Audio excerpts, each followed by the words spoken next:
Hi everyone, welcome back to Ajureka, instructor-led online training portal. So in our previous classes, we have seen how to work with a lot of test scripts, creating of the framework, building of your scripts on different applications, and how to create hybrid framework, and how to use your third-party tools in order to work with your framework. So we have seen all of this, right? So this is going to be our last session wherein we are going to deal with how to deal with your headless browser testing. All right, so we are going to understand what a headless browser is, how to deal with your headless browsers, how we perform operations on the headless browser, what are the different types of headless browser we can use in order to test our applications. So we are going to see all these things in our today's session. A simple, very easy and enjoyable kind of testing that we are going to perform, wherein we are not going to see any physical browsers being launched, but your test scripts will still run and you will still get your results. So that is the use of your headless browser testing. Okay, so let's start. This is going to be our agenda for today's class. We'll understand what is a headless browser, know the features of your HTML unit driver, perform headless browser testing using HTML unit driver, and we'll see what is Phantom.js and how Phantom.js driver work, and we'll see how to perform headless browser testing using your Phantom.js driver, and we'll also know the uses of your Phantom.js in the industry. Okay, so this is going to be our agenda. So with this, let's get started. Alright, so before going further, we'll understand what is a headless browser. Headless browser is a browser which doesn't have the graphical user interface. So I told you a browser without having a graphical user interface is called a headless browser. In that case, you would ask me, so if you don't have a graphical user interface, how will I say it? So let me tell you, you will not be able to see your browser at all. It will not launch, it will not show you what it is happening. Nothing can be visualized. Okay, so such kind of browser testing is known as your headless browser testing. Okay, so we'll understand how to test your graphical user. So these are the examples of your browser drivers that you have. You have your Ghost driver, you have Water, you have Zombie.js. So these are the three drivers that you have. And whatever we are going to discuss today is your HTML unit driver and your Phantom.js driver. So these two use your Ghost driver. Your HTML unit driver will use your Ghost driver. Your Phantom.js driver will have a JavaScript driver of its own. So it is basically a JavaScript or program which is written. So we'll understand in detail in the later stages. So these are the different headless browser drivers that we have in the industry now. Okay, so the mostly used is your Ghost driver, which is your HTML unit driver, and also your Phantom.js. Okay, so we'll see how to use your HTML driver for your headless browser testing first, and then go with your Phantom.js. Okay, so what we are going to do is, as I told you, your HTML unit driver is one of the lightweight headless browser testing, and it is one of the fastest way of testing a application. Okay, so it is also known as headless browser driver as well, and it is also known as your headless browser driver. I'm sorry for that, there's a miss. Okay, so you can also call it as HTML unit driver or your headless browser driver. So whatever you want to call it, but we call it as, we usually term it as HTML unit driver. Okay, so what we are going to do is, there is a inbuilt method or inbuilt class for your HTML unit driver in your Selenium, which actually doesn't require any third-party drivers that is needed to launch it. So your Ghost driver is basically embedded in your Selenium standalone server itself. Okay, so internally this is going to use your Ghost driver, and it is going to test your application using your HTML unit driver. Okay, so the features of your HTML unit driver are, so it supports your HTML responses like your form submit, your link clicking, so whatever, and then it supports your proxy server. It supports your submit methods like your get and post, and ability to determine your exceptions. I'll tell you what is get and post. So these are basically the methods which are used in your web services. So what are your web services? These web services are nothing but the interface between your system and your user. The system and the user, there's something called as your web service which is going to work. So what actually happens is, when your application is there, when you have an application, this application will have an app server and also a web server. So this web server will help your application to run through your web, right? So the services which links your application with your web is known as your web services. So they have multiple methods like your get and post. They have your get is used to get the response from your web service, and post is to put these requests onto your web service. So all these methods are also captured using your HTML unit driver. Okay, so we'll start testing using your HTML unit browser. So we'll see what needs to be done. So let's not go through the demo as of now. I'm going to show you directly. So first we'll see the hands-on, and then we are going to see what we have done. Okay, so I'm going to create a new package, or let me use this package itself, or no, let me create a new package or project. Okay, here I say project. So I say headless browser. Okay, oh, what did I take up? All right, I'm sorry, I had to take up your Java project, right? Yes, here it is, headless browser.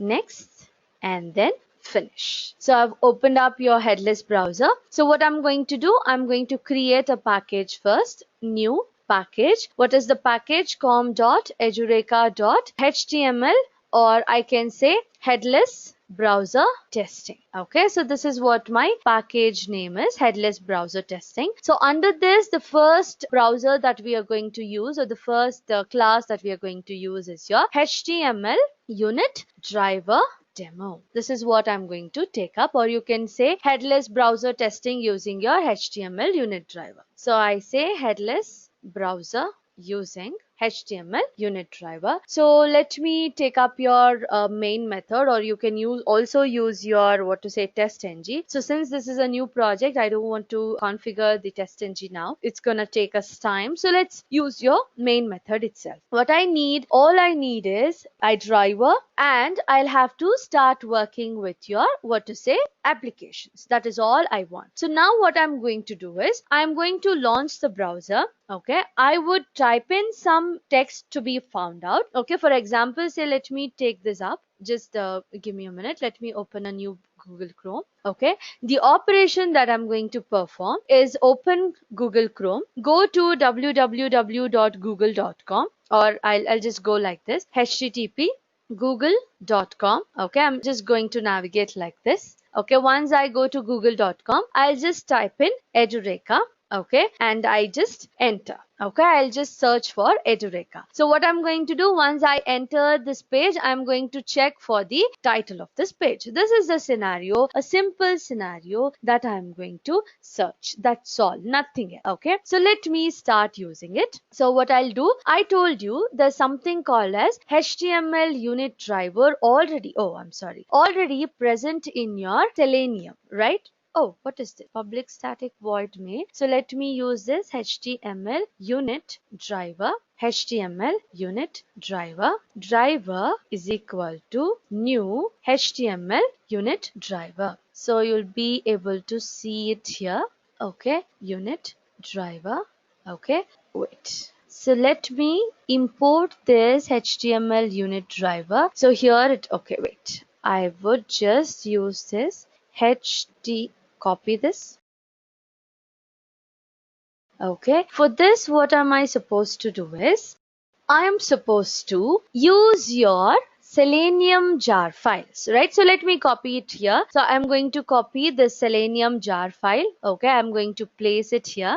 Okay, so what I'll do, okay, I'll just click on this. Okay, so this jar comes. So now what I'm going to do with this jar, I'm going to add this. I don't need this poi as of now. It's just a copy paste that I've done, don't worry. So I'm going to add this to my path, right? I say build path, add to build path. right? So I forgot to add this, so that is the reason it is giving me some error. Now what I can do is I can go ahead and import this HTML unit driver from org openqa selenium.html unit. So if you see, there is no extra drivers that I have added. So there's no driver folder that I've created, no external driver that I've added. So all I've done is imported this unit driver directly and I've started using it, right? So this is why we tell your ghost driver is already present in your Selenium standalone jar file, which would support your HTML unit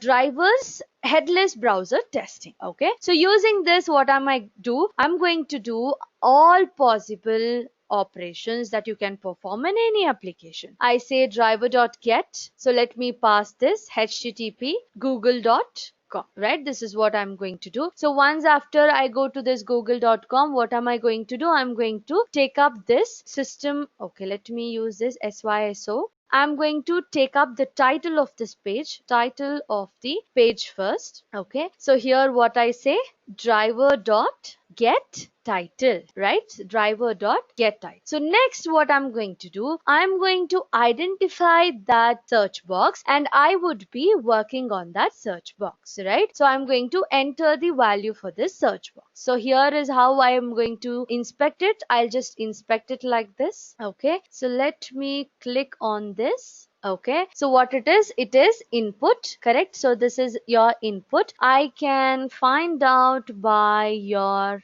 whatever name. I can find out by the name, I can find out by your ID as well. Let me take the name itself. Okay, it is very short. Let me take up your name. I say driver dot find element by dot name and pass this value here. Okay, so what web element it is? This web element is nothing but your search box, correct? Search box is equal to, so let me import this search box. Okay, now what am I going to do? I'm going to use this search box and I will send the keys, right? Search box dot send key, correct? So what is the keys that I'm going to pass? I'm going to pass this Edureka, right? So once after I enter this value, what is the next operation that I'm going to perform? I have to click on this search, right? So I'll have to click on search. So for that, I'll be inspecting this one. I'll be inspecting this one, right? So what am I going to do? I'm going to write an XPath for this. Okay, so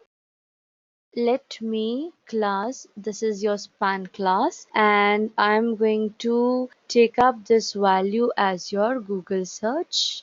Okay, alright, so let me take this Google search, this button I'm going to take up. Okay, let me write my own XPath here. So what it is your button, correct? And I'm using your text is equal to Google search. Okay, one more / button text is equal to Google. Oh, this is not your text, it is your area label. So let me add it here. @area label is equal to Google search. Perfect. So I'm going to identify this and I would be clicking on that button, right? So I say web element button, or I would just name it as search button is equal to driver dot find element by dot XPath. Pass the XPath here. And what I'll be doing, I'll be clicking on this once after I identify it, right? So search btn dot click, correct? Once I click this, what am I going to do? I'm going to capture the title of page again, page after search, right? So this is what I'm going to do. I say driver dot get title, right? So get driver dot get title. So once after this is done, I would be closing the driver or I can quit the driver. So whatever I want, I can perform, right? So this is what I would be doing. So let me align this properly, indent it properly. Alright, so here I'm going to quit. Now, what I've done, all I have, automated here is opening a headless browser, navigating to some URL. I would capture the, title of the web page before I perform some operation. And then I type in some keys. I identify the search button, bar, and I type in some keys and I click on that search button. And then after the search is done, I am going to capture the title again and check if it works, and then I am going to close this browser. So let me run this code and check what actually happens when you perform this operation. Okay, so it is running. So now we'll see what it does, right? Perfect. It has captured the title of the page. Okay, element not interactable exception. You may only interact with visible elements. Maybe this is because of your this is because of your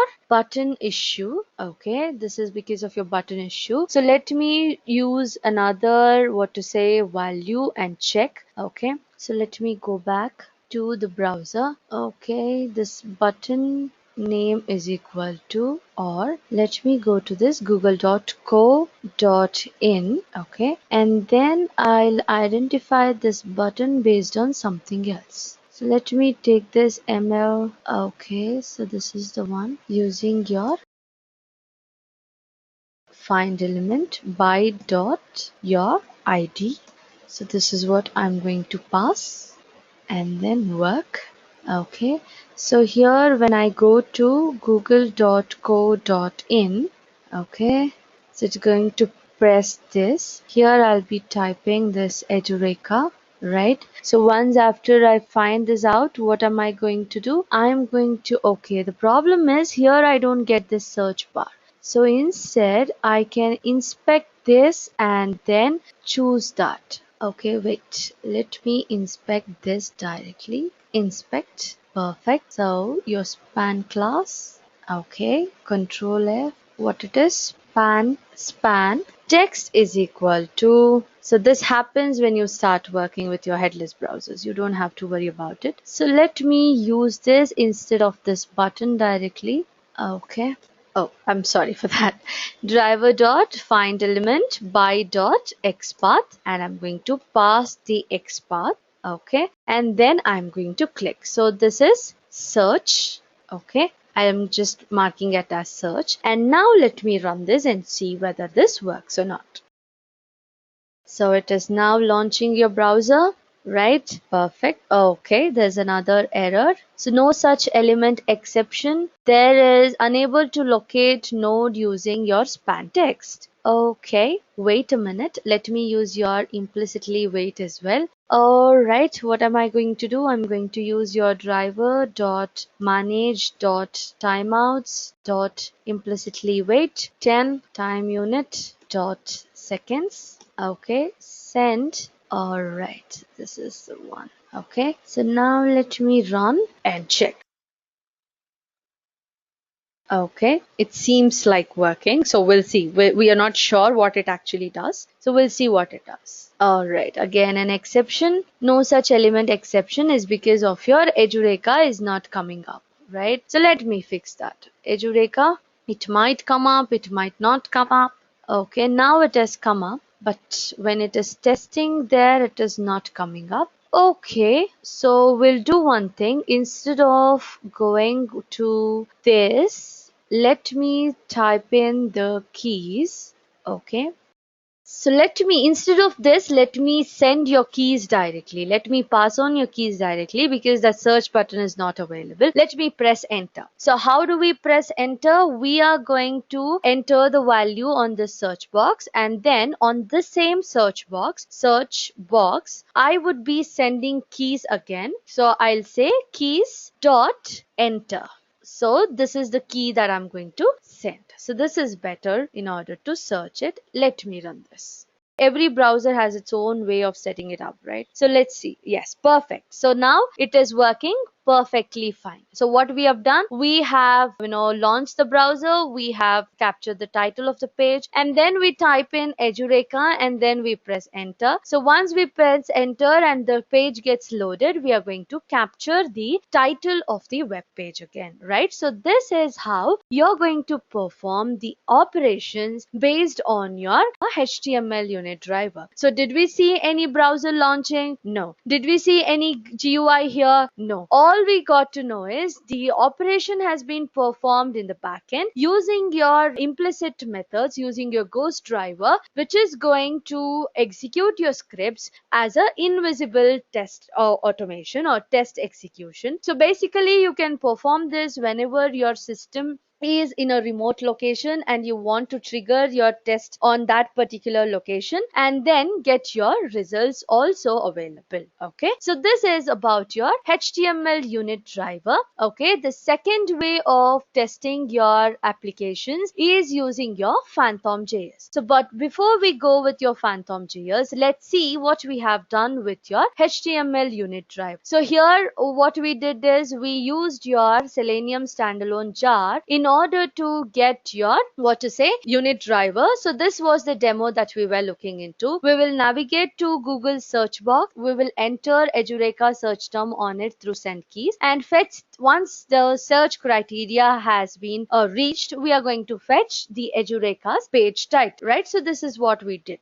So for this, what we wrote is we wrote the script and we started working with it. We sent the keys like Edureka and we pressed on the enter button and then we started working with it, right? So here is what your test case is doing. You can either go with WebDriver, driver is equal to new HTML driver. Again, this is nothing but what? This is nothing but your upcasting like we do in your industry standards, or you can directly instantiate the object. And then we navigated through the URL, found the element, entered the keys and press the submit button, and then we captured the title and we close the browser, right? So output, you'll be seeing it on your page, on your test result. So this is what we got it. And that is how we are going to deal with your HTML unit driver. So what are the benefits of your HTML unit driver basically? So it is faster in execution because it doesn't bother about the time it takes to load the page. And to run your test using your HTML unit driver, you can also select other browser versions, okay, any browser versions for that matter. And it is platform independent and easier to run in several tests, right? So you don't have to bother about which platform I have to use, which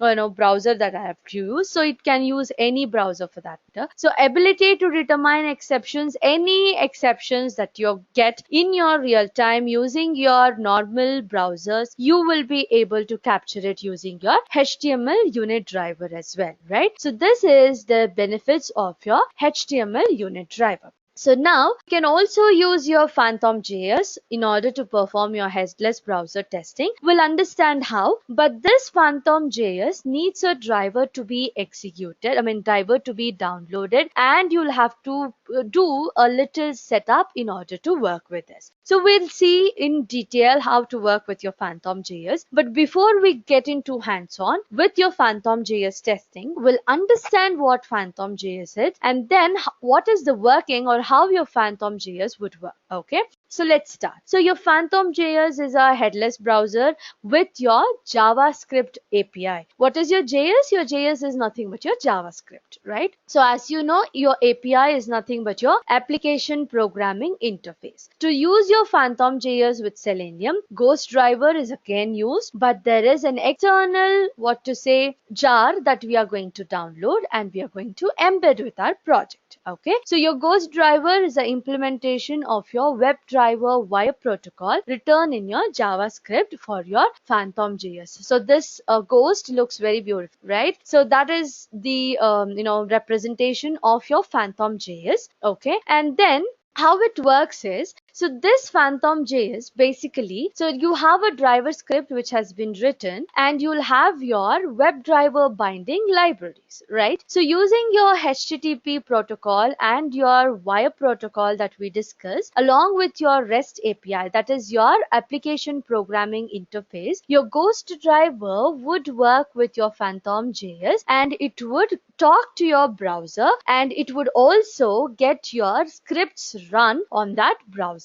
All right, so this is how it is going to communicate through and fro between your scripts and also your browsers. Okay, so how we are going to work with your Phantom.js is, first we'll have to download your Phantom.js dot. So we are going to use your Phantom.js Selenium, you can say jar file. Okay, so you can directly download it like this, phantomjs.jar. So always make sure that you're going to take up your version which is above 2. Okay, so you can go here, so check which is the version that you want. Always go with Phantom.js which is higher version. So let me check 2. I think we can go with version 2 onwards itself. Alright, let me pick it up from here. I think this would have the updated version always. So let me pick this Phantom.js driver. So this is a jar file again. Don't discard this file. So once you pick this, once you download this Phantom.js, okay, what you're going to do is you're going to add this in your project. Okay, so let me add this in my jars folder. Okay, so I'm going to add this to my build path. So again, it will be added under your referenced libraries. So once after you have downloaded it, you are going to configure it, right? So once you have configured, you're going to write your programs. Okay, along with this, you're going to download your Phantom.js file as well, the executable file. So I'm going to show you what the executable file looks like. So let me show you this Phantom.js executable file as well. Let me download that for you. So Phantom.js. So here you're going to pick up your driver. Okay, so always go with your 2 version onwards. So what you're going to do for your Windows, you're going to download this Phantom.js 2.1.1. For your Mac, here it is. Based on the configuration of your system, please do take it up. Okay, so download your Phantom.js 2.1.1. What you're supposed to do is you're going to extract this in your program files folder under your C drive. This is what is the important to say point that you'll have to keep in mind. Okay, so let me download this. So once after you download, what you're going to do is you're going to extract it. Okay, where's that Phantom? Yeah, here it is. You're going to extract this. Right click, extract all. Okay, so browse, go to your C drive and select your program files, and here you're going to extract to your program files itself. So let me click this, select folder. So once it is done, you click on extract. So once you say extract, it is going to, it is already there in my destination. So I'm going to skip these files as of now, but there you're going to extract. Okay, so here once you have extracted, you'll find a folder with name Phantom.js 2.1.1 Windows. So under your bin, you'll be able to see this Phantom.js application. So this is what you're going to do. So after this, all you have to do is a little configuration in your program. Okay, so this is the basic requirement from the download perspective. So what we have done, we have downloaded your Phantom.js driver jar file, and then we have also downloaded your Phantom.js driver from your which is pertaining to my Windows or your Mac based on your system configuration. So once that is done, what we are going to do, we are going to extract it to the C program files. Okay, so once after that is done, we are going to start creating our programs here. So new class, what am I going to name it as? I'm just going to name it as headless browser testing. You can use it with Phantom.js or whatever. I'm just going to name it as headless browser testing. So now what I'll be doing is a little configuration for your Phantom.js is, firstly, it requires the path that needs to be set Okay, so for that I'm going to show you what and all we have to do. So but before that I'm going to show you how you are going to work with it. Okay, let me show you. So here again you're going to take this driver is equal to new phantom.js driver. Okay, so this is what you're going to do first thing. So now let me import this WebDriver, and then I'm going to navigate through the URL.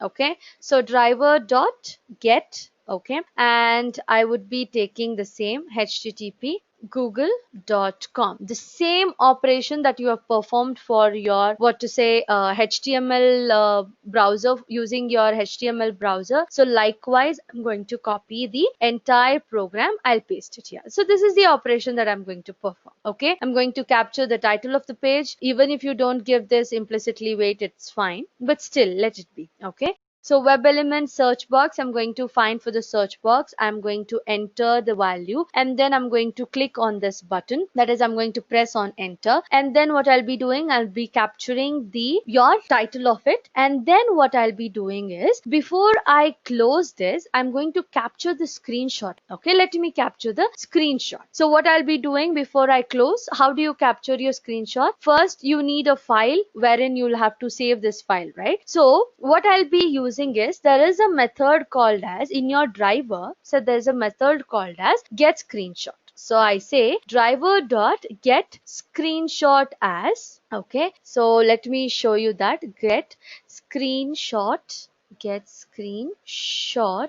as. Okay, so this is what I have, and here it is going to take the path of it, but you'll have to convert this driver into take screenshot,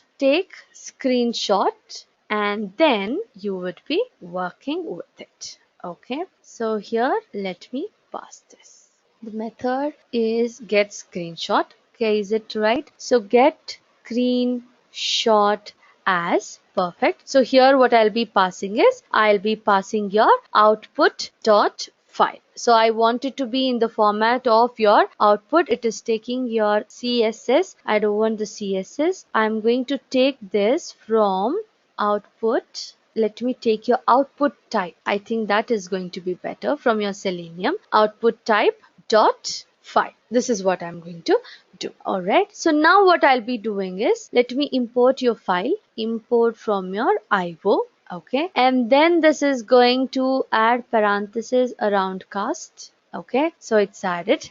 So now what we are going to do, we are going to take up this screenshot and save it under some folder. So I just say try. Okay, there's a special class called as fileutils. Okay, so which will help you to capture the file that you have capture or save the file to the required destination. Okay, or you can copy the file. Fileutils dot copy file. You can give the source file name and the destination file name. So what is the source file name? The source file name is the one that you have captured, and the destination file name is the file path with wherever you want to place it. So here under my under my project, I'm going to create a new folder called as screenshot.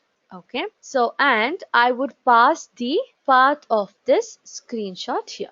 Okay, so let me take this, close. So what I'll be doing is, I'm going to create a new file. Because it is a new file, I'm going to create a new file with the name, what it is, I'll say screenshot.png. I'm going to create a image file. Okay, so I'll have to close one more. Perfect. So once after I capture this, let me use your catch as well. Catch exception E. Okay, so let me take this exception. Perfect. Now I'll just say E dot print stack tray. Okay, so this is what I'm going to do. Now if I run this program, so let me run this program and see what actually it does. So can you see this? There it says exception in thread main java.lang, no such method error. So command line os find java lang string your phantom.js driver service. It says it is not available. Why? Because we have downloaded the service, we have downloaded the application, but we have not added it to my path, right? Your application, your program doesn't know, your project doesn't know where that executable file is. So for that, what we are going to do, we are going to identify this using your desired capabilities. You are going to set your desired capabilities, okay, and then capabilities is equal to new desired capabilities. Okay, what am I going to do is I am going to set the service of this Phantom driver, Phantom JS, using my capabilities object. Okay, dot, what am I going to set capability. Okay, here I'll be giving the capability and the value. So what is the capability that I'll have to set? So it was given there, Phantom JS driver service, right? So let me take that Phantom, wait, so it is Phantom JS driver service dot Phantom executable